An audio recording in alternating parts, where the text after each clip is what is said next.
In today's video, I'm going to teach you how to edit MoneyGram receiver name. If you typed a name wrong or need to correct the way it appears, I'll walk you through the exact path to fix it before the transfer completes, so the money reaches the right person without delays.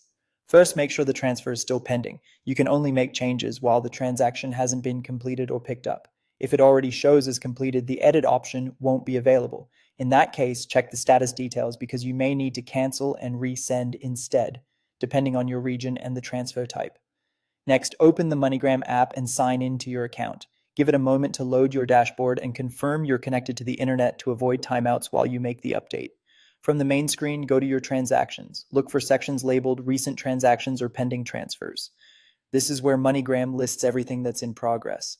Find the transfer you want to adjust and tap it to open the full details page. You should see information like the amount, destination, and receiver. Now tap Edit Receiver Details. This brings up the fields you're allowed to change while the transfer is pending. Update the name exactly as it appears on your recipient's official ID. Enter the full legal name in the correct order and avoid nicknames or abbreviations. Many payout locations compare every letter, so accuracy here prevents pickup issues. Before saving, double-check the spelling and capitalization. Pay special attention to middle names, hyphens, and accents if they apply. A careful review here can save you from delays or a failed pickup. When everything looks perfect, tap Save or Confirm to apply the change. If the app asks you to review the update one more time, confirm and proceed. Finally, look for a confirmation message on the screen indicating the receiver details were updated successfully.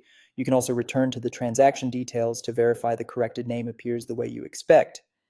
Keep in mind it can take a moment for the change to sync across devices. That's all you need to do. The receiver's name is now updated, which helps ensure the funds are released to the correct person without any complications. And that's it. If you found this tutorial helpful, don't forget to like this video and subscribe to my channel for more MoneyGram tips and tutorials.